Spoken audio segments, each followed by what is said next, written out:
ಅಲ್ಲಿಂದ ಬರ್ತಕ್ಕ ಎಲ್ಲ ಸರಿಯಾಗಿತ್ತು ಗೊತ್ತಾ. ಇನ್ನೇನು ಆಲ್ಮೋಸ್ಟ್ ಬೆಂಗಳೂರು ರೀಚ್ ಆಗ್ತಿದ್ವಿ. ಈಗ ಗೊತ್ತಲ್ಲ ನಿಮ್ಗೆ ಹೈವೇ ಅಂದರೆ ಹುಡುಗರು ನಿಂತಿರ್ತಾರೆ, ಅಡ್ಡ ಹಾಕಿದ್ರು ರೋಡ್ನೆ. ನಾವು ಪಾಪ ಹಚ್ಚಿ ನಾನು ಬರೀ ಹಿಂದೆ ಕೂತಿದ್ನಲ್ಲ, ಏನಾದ್ರು ಮಾಡ್ತಾರೆ ಅಂತ ಪಾಪ ತಡನಾಗ ತಿರುಗಿದ. ಇಂಥ ಕಾರ್ ಬಂದಿತ್ತು ಗೊತ್ತಾಗಲ್ಲ, ಸರಿಯಾಗಿ ಇಕ್ಕರು.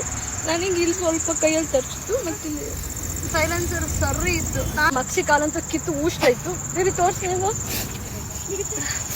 ಈ ನೋಡಿ, ಮತ್ತೆ ಇಲ್ಲಿ ಮುಂದೆ ಕಾಲ್ ತೆಗಿಯೋದು, ಬೇರೆ ತೆಗಿಯೋದು, ಬೇರೆ ಅವ್ರಿಗೆ ಗೊತ್ತಾಗ್ಬೇಕು ತೆಗಿ. ಇಲ್ಲಿ ನೋಡಿ ಹೈವೇಲಿ ನಿಂತ್ಕೊಂಡು ಸುಮ್ಮನೆ ಈ ತಲಾಟೆ ಕೆಲಸಗಳು ದರೋಡೆ ಮಾಡೋ ಥರ ನಿಂತಿದ್ದಾರೆ. ಆ ಮೊಮೆಂಟಲ್ಲಿ ನಾನು ಅವ್ರಿಗೆ ತೋರಿಸಿ ವಿಡಿಯೋ ಮಾಡೋಕ್ಕಾಗಿಲ್ಲ. ಬಟ್ ಇವಾಗ ನಮ್ಮ ಬ್ಯಾಗ್ ಇದು ನೋಡಿ 50 ಸಲ ಕಾಟ ಕೊಡ್ತಾ ಇದ್ದು ಬೀಳ್ತಾ. ಸೊ ಜನಕ್ಕೆ ಗೊತ್ತಾಗ್ಲಿ, ಈ ದಯವಿಟ್ಟು ಈ ಥರ ಹೈವೇ ನೋಡಿ ನಮಗೆ ಭಯ ಆಗುತ್ತೆ. ಬಿಕಾಸ್ ನಾನು ಒಬ್ಬಳೇ ಹುಡುಗಿರೋದು ಅಕ್ಷಿ ಜೊತೆ ಅಲ್ವಾ, ಅವ್ನಿಗೆ ಭಯ ಇರುತ್ತೆ ಏನಾಗುತ್ತೆ ಅಂತ. ಸೊ ದಯವಿಟ್ಟು ಈ ಥರ ಹೈವೇಲಿ ಬರಬೇಕಾದ್ರೆ ಈ ಥರ ಸುಮ್ಮನೆ ಊರಿನ ಹುಡುಗರು ರೋಡಿಗೆ ಬಂದು ಗಣೇಶ ಕಲೆಕ್ಷನ್ ಅದೆಲ್ಲ ಹೇಳ್ಕೊಂಡು ಮಾಡೋದು ದಯವಿಟ್ಟು ತಪ್ಪು. ಅದಕ್ಕೆ ಸಪೋರ್ಟ್ ಮಾಡಬೇಡಿ.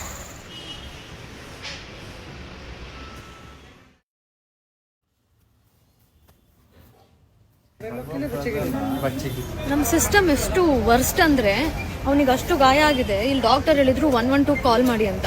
112 ಕಾಲ್ ಮಾಡಿ ಈ ಥರ ಎಮರ್ಜೆನ್ಸಿ ಹೆಲ್ಪ್ಲೈನ್ ಈ ಥರ ಆಕ್ಸಿಡೆಂಟ್ ಆಗಿದೆ, ಇಲ್ಲಿ ನಾವು ಡಾಕ್ಟರ್ ಹತ್ರ ಬಂದಿದ್ದೀವಿ. ಡಾಕ್ಟರ್ ಹೇಳಿದ್ರು 112 ಕಾಲ್ ಮಾಡಿ ಕಂಪ್ಲೇಂಟ್ ತೊಗೋತಾರೆ, ನಿಮಗೆ ಹೆಲ್ಪ್ ಆಗುತ್ತೆ ಅಂತ. ನಮ್ಮ ಯಾವ ಲೆವೆಲಲ್ಲಿ ನಮ್ಗೆ ಹೆಲ್ಪ್ ಮಾಡ್ತಾರೆ ಅಂದರೆ ಸರ್ಕಾರ, ಅವ್ರು ಹೇಳ್ತಿದ್ದಾರೆ ಮೇಡಮ್ ನೀವು ಅಲ್ಲಿ ಆಕ್ಸಿಡೆಂಟ್ ಆಯ್ತಲ್ಲ ಮೇಡಮ್, ನೀವು ಅವಾಗಲೇ ಕಾಲ್ ಮಾಡಿಬಿಡ್ಬೇಕಿತ್ತು. ಅವ್ರು ಕಲ್ಲಲ್ಲಿ ಹೊಡಿತಿದ್ರು ಅಥವಾ ನಮ್ಮ ಸಾಯ್ತಿದ್ರು, ನಮ್ಗೆ ಆ ಮೊಮೆಂಟಲ್ಲಿ ಏನು ಮಾಡಬೇಕು ಗೊತ್ತಾಗಿಲ್ಲ ಅಂದರೆ ಏನಿಲ್ಲ, ನಾವು ಅಂತ ಒದ್ದಾಡ್ಕೊಂಡು ಬಂದು ಇಲ್ಲಿ ಹಾಸ್ಪಿಟಲ್ಗೆ ತೋರಿಸ್ಕೊಂಡಿದ್ದೀವಿ, ಬನ್ನಿ ಈಗಲಾದ್ರು ಅವ್ರನ್ನ ಹುಡುಕಿ ಅಂದರೆ ಇಲ್ವಂತೆ. ಅಲ್ಲೇನಾದ್ರು ಪ್ರೂಫ್ ಇದೆಯಾ ಮೇಡಮ್, ಅಲ್ಲೇನಾದ್ರು ಕ್ಯಾಮ್ರಾ ಇದೆಯಾ? ಹಿಂಗೆ ನಮ್ಮ ಸರ್ಕಾರ ಹೆಲ್ಪ್ ಮಾಡೋದು. 112 ಹೆಲ್ಪ್ಲೈನ್ ಗೌರ್ಮೆಂಟಿಂದ ಮಾಡಿರೋದು ಅಟ್ಟರ್ ವೇಸ್ಟ್, ಯಾರಿಗೂ ಯೂಸ್ ಇಲ್ಲ. ಇಲ್ಲಿ ಒಂದು ಕಾಲ್ ಕಿತ್ತೋಗಿ ನಾವೆಲ್ಲ ಆಗಿರೋ ನೆಕ್ಸ್ಟ್ ಟೈಮು ಅಷ್ಟೇ ಯಾವುದಕ್ಕೂ ನಮಗೆ ನ್ಯಾಯ ಸಿಗಲ್ಲ. ರೇಪಿಗೂ ಹಿಂಗೆ ಎಲ್ಲದಕ್ಕೂ ಪ್ರೂಫ್ ಕೇಳ್ತಾರೆ. ನಾವು ಸತ್ತಾದ್ಮೇಲೆ ಹೇಳ್ತೀರಾ ಹೌದು ಆ್ಯಕ್ಷನ್ ತೊಗೊಳಕ್ಕೆ. 112 ಹೆಲ್ಪ್ಲೈನ್ ಯಾಕಿರೋದು? ಎಲ್ಲನೂ ವೇಸ್ಟೇ. ಇದು ನಾನು ಎಲ್ಲ ರೆಕಾರ್ಡ್ಸ್ ತೊಗೊಂಡಿದ್ದೀನಿ. ದಯವಿಟ್ಟು ಈ ವಿಡಿಯೋನ ದಯವಿಟ್ಟು ಶೇರ್ ಮಾಡಿ. ಬಿಡದಿ ಹತ್ರ ಆಗಿರೋ ಇನ್ಸಿಡೆಂಟು ಅಂಡರ್ ಪಾಸ್ ಹತ್ರ, ಅಲ್ಲಿ ಆ ಹುಡುಗರು ಆ ಕಡೆ ಪೊಲೀಸ್ ಸ್ಟೇಷನ್ ಅವರು ನಿಜವಾಗ್ಲೂ ಸ್ವಲ್ಪ ಬೀಟ್ ಪೊಲೀಸ್ಗಳನ್ನ ಬಿಡಬೇಕು. ಈ ಥರ ಎಷ್ಟೊಂದು ಜನ ರೈಡರ್ಸ್ ಇರ್ತಾರೆ, ಎಷ್ಟೊಂದು ಜನಕ್ಕೆ ಈ ಥರ ಅನ್ಯಾಯ ಆಗಿರುತ್ತೆ.